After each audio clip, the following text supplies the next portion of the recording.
사도신경으로 신앙 고백하겠습니다.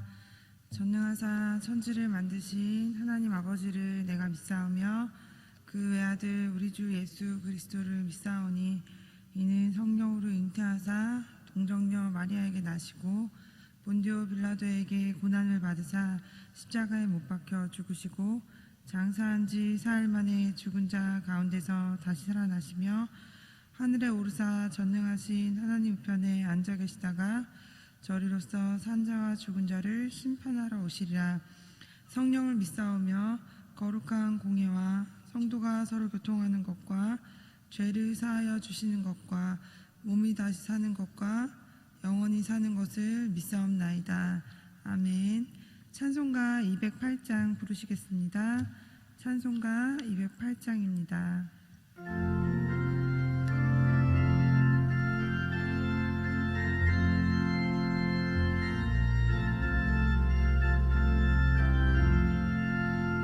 주 예수 내 맘에 들어와 계시고 변하여 새 사람 되고 내가 늘 바라던 참빛 주 예수 내 맘에 오신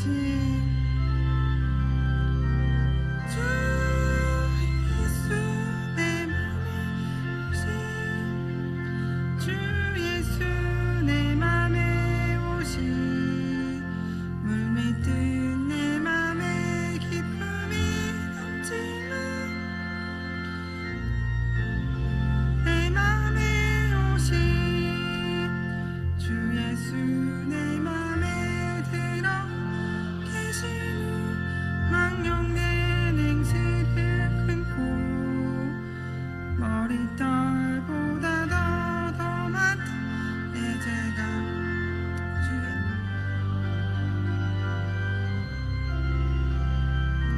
주 예수 내 맘에 오신 주 예수 내 맘에 오신 물밀듯 내 맘에 기쁨이 넘치는 내 맘에 오신 내 맘에 소망을 든든히 하시는 주 예수 내 맘에 오신 의심의 구름이 사라져 버리고 주 예수 맘에 오신 주 예수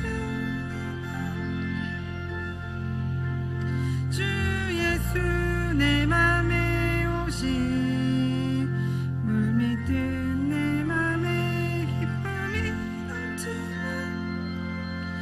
주 예수 내 맘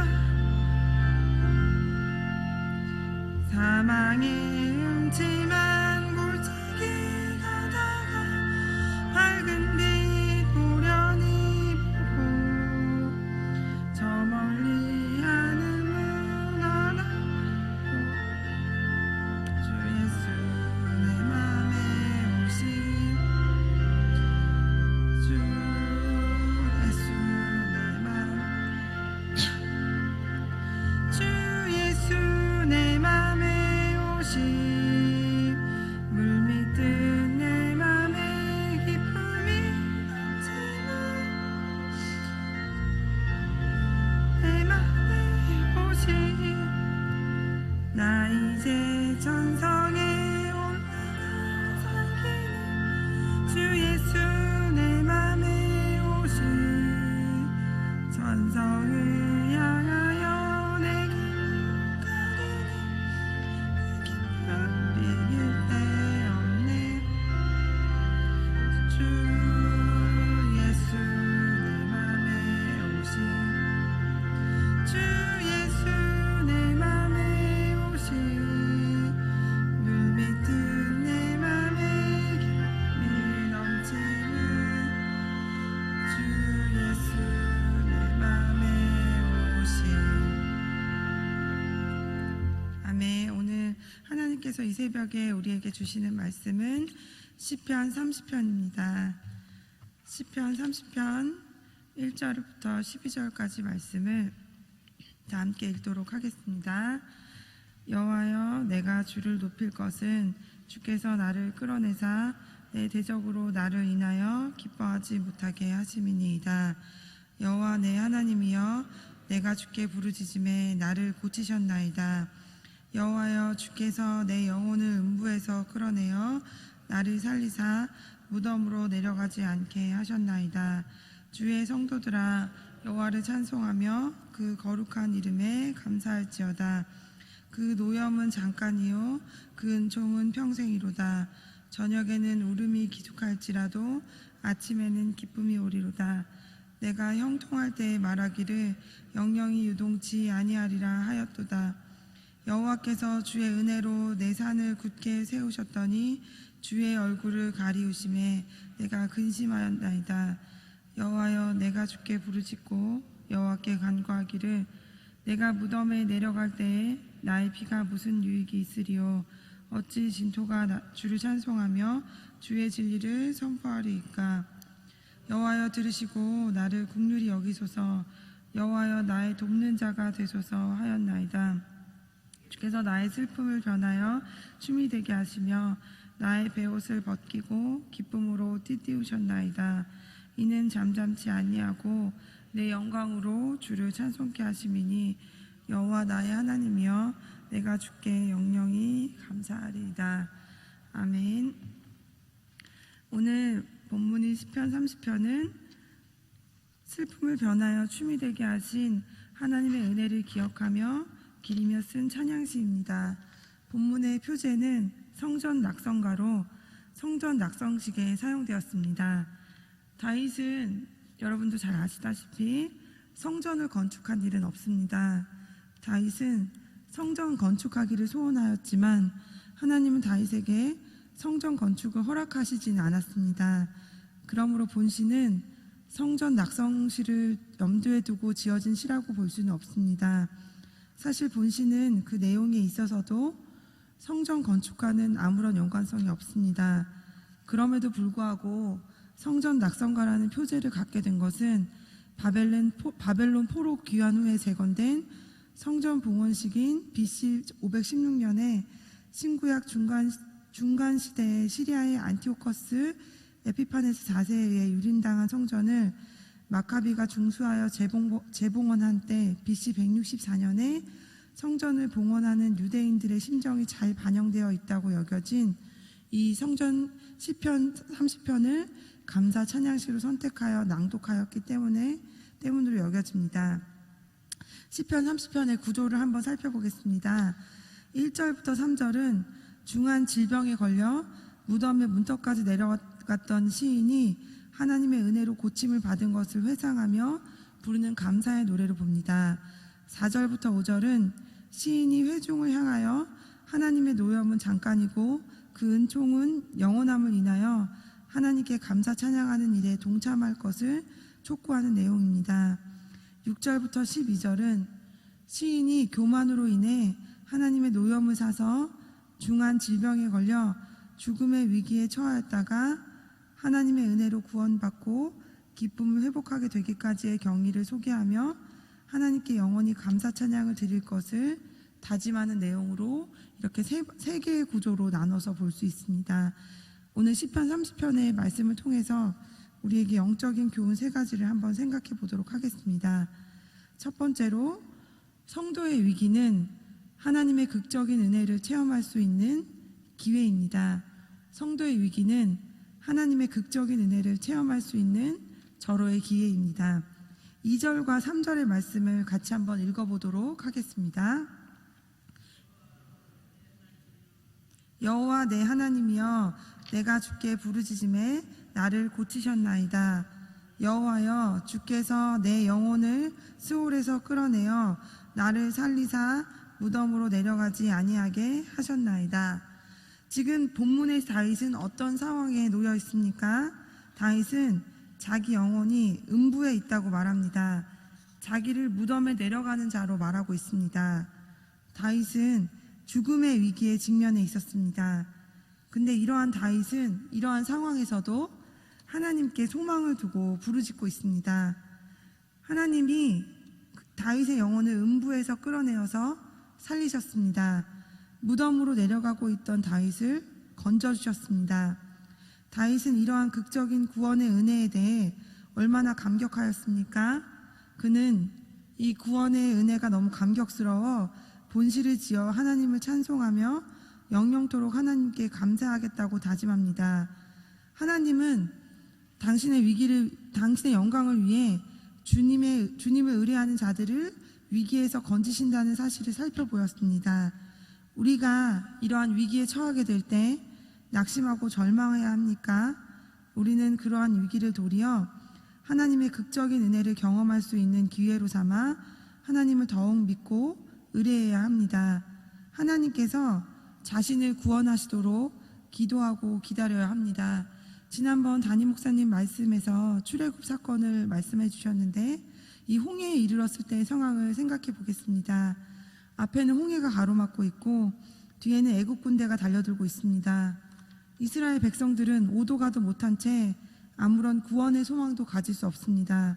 그들은 홍해에 빠져 죽거나 애국 군대의 칼날에 죽임을 당할 상황이었습니다. 그렇지만 결과는 어떠하였습니까? 하나님께서 이스라엘 백성들을 아주 극적으로 구원하여 주셨습니다. 홍해를 갈라 이스라엘로 마른 땅과 같이 바다를 건너게 하시고 애국 군대로는 바다에 수장되게 하셨습니다. 이렇게 성도들에게 있어서 위기는 하나님의 극적인 은혜를 경험할 수 있는 절호의 기회인 것입니다. 성도인 우리도 살다가 보면 많은 위기를 만나게 됩니다. 올해 1월에 저희 아버지께서 68세에 주님의 부르심을 받고 천국으로 가셨습니다. 지병은 있으셨지만 이렇게 갑자기 증상이 나빠지셔서 가실 줄 몰랐던 저희 가정은 이번 장례를 통해서 하나님의 뜻, 하나님의 계획에 대해 많이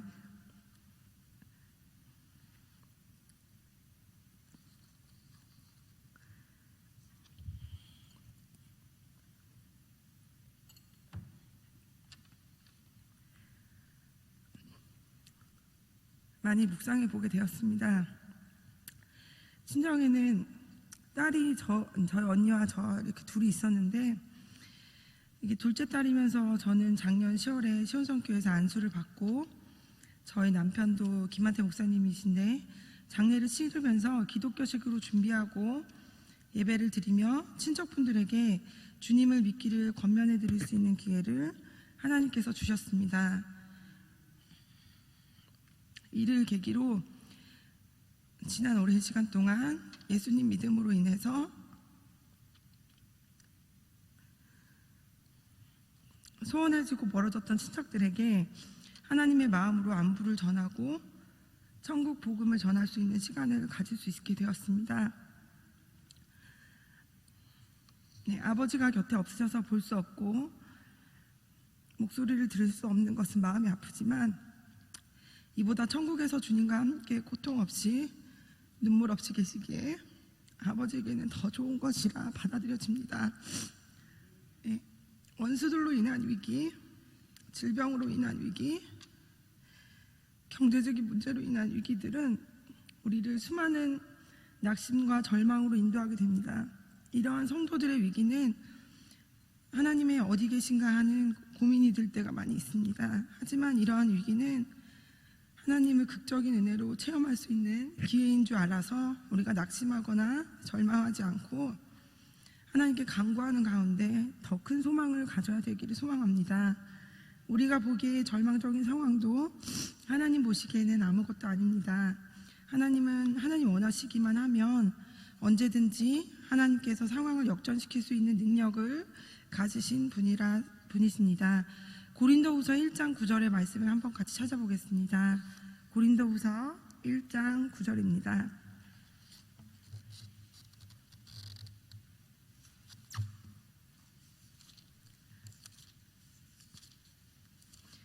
고린도후서 1장 9절은 신약 286쪽에 있습니다. 고린도후서 1장 9절의 말씀을 같이 한번 보겠습니다. 우리 마음에 사형 선고를 받은 줄 알았으니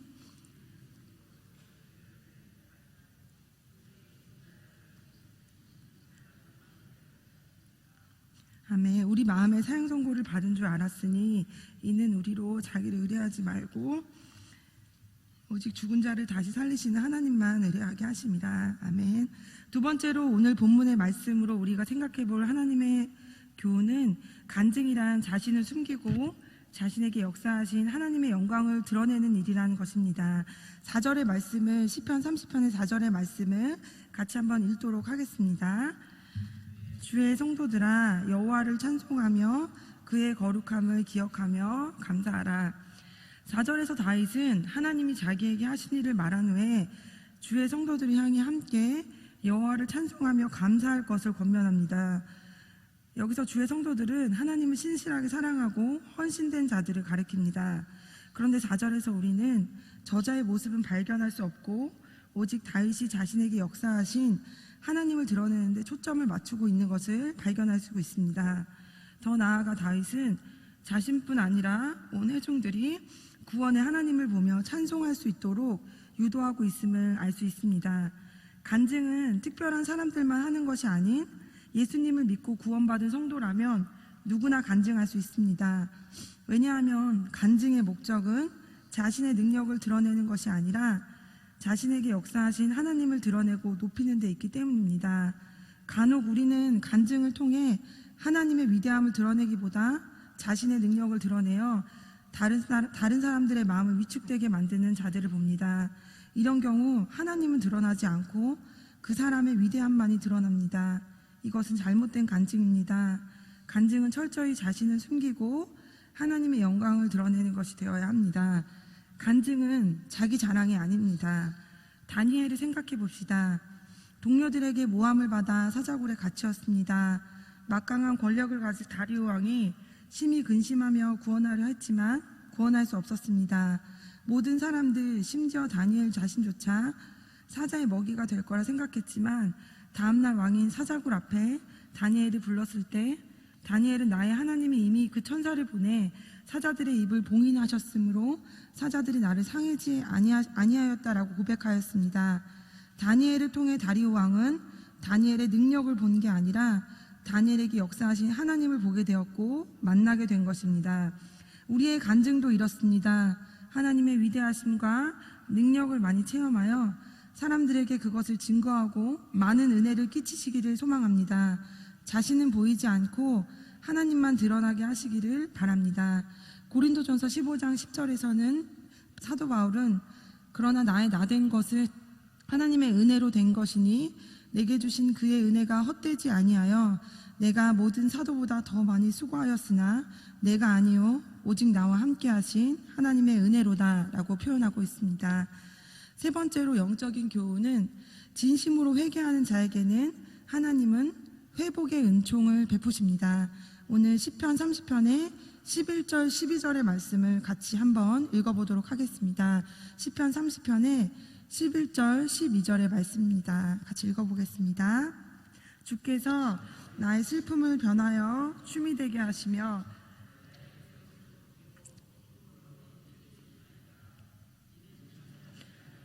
내 영광으로 주를 찬송케 하심이니 여호와 나의 하나님이여 영영이 감사하리이다. 아멘. 주께서 나의 슬픔이 변하여 내게 춤이 되게 하시며 나의 베옷을 벗기고 기쁨으로 띠띠우셨나이다. 하나님께서 다윗의 기도에 응답하심으로 인해 변화된 다윗의 삶을 그리고 있습니다. 지금까지 다윗의 삶은 중병, 대적들의 조롱으로 인해 슬픔의 베옷을 입었습니다. 기쁨이 자리를 해야 할 곳에 도리어 울음이 있었습니다. 하나님의 은혜가 머물 때는 형통했으나 하나님께서 은혜를 거두어 가시자 근심이 자리를 잡게 되었습니다. 6절의 말씀을 한번 읽어보겠습니다. 6절의 말씀 읽어보겠습니다. 시작.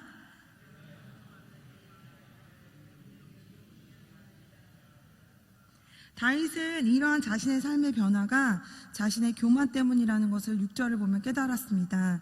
하나님 앞에 자신의 죄를 회개하며 자기를 긍휼히 여기실 것을 호소하여 하나님은 다윗의 기도에 응답하셨습니다. 하나님은 다윗이 교만히 행하셨을 때 그를 쳐서 죽음의 위기에까지 이르게 하셨으나 회개하자 그를 불쌍히 여겨 다시 회복의 은혜를 베풀어 주셨습니다. 하나님은 그의 슬픔이 변하여 춤이 되게 하시고 그의 슬픔의 베옷을 벗겨 기쁨으로 띠띠우셨습니다.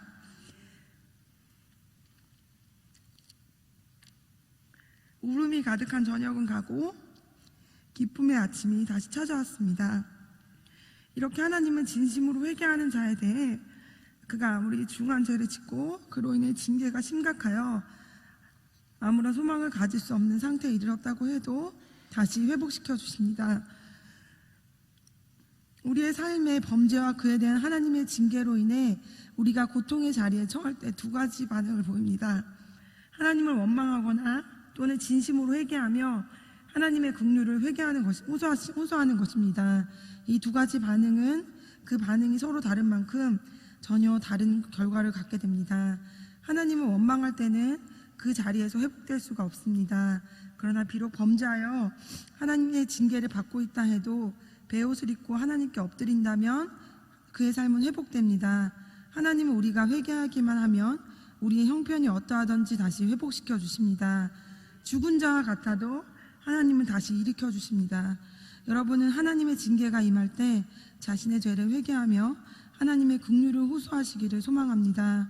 하나님의 징계 가운데 있다면 하나님을 원망하거나 낙심하지 마시기를 바랍니다. 하나님의 긍휼을 호소하시길 바랍니다. 여러분의 울음의 밤을 기쁨의 아침으로 바꾸어 주실 것입니다. 하나님의 징계는 회복을 전제한 징계라는 것을 기억하십시오. 하나님은 여러분을 회복하시기 위해 회개의 순간만 기다리고 계신다는 것을 기억하시기 바랍니다. 하나님이 여러분을 징계하심은 우리를 미워하시기 때문이 아니라 바른 길로 인도하기 위한 것입니다. 하나님은 우리가 회개하고 의의 길로 가고자 한다면 즉시 회복시켜 주시는 것입니다. 우리에게 슬픔의 밤이 오지 않으면 얼마나 좋겠습니까? 이는 모든 사람의 소망이지요.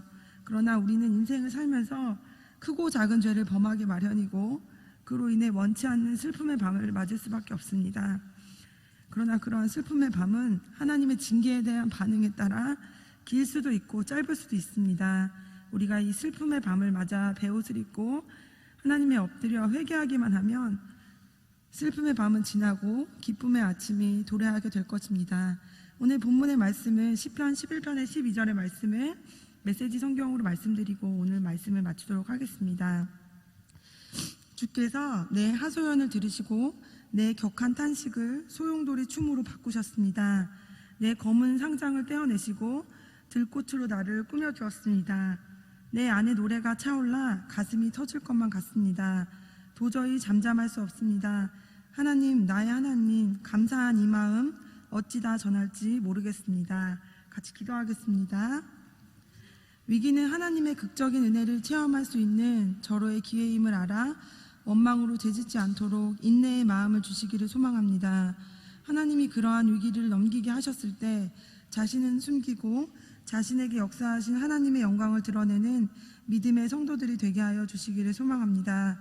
오늘 주어진 삶의 자리마다 주님의 마음으로 잘 섬기게 하여 주셔서 은혜의 통로로 잘 쓰임받을 수 있도록 도와주시기를 소망합니다. 화요일부터 시작되는 바나바 사역에 기름 부어주셔서 인도하시는 담임 목사님과 훈련받는 성도들이 한마음 되어 하나님의 마음으로 잘 훈련되어 섬김으로 믿음의 좋은 열매 맺는 시온성교회 되기를 소망합니다. 예수님의 이름으로 기도합니다. 아멘.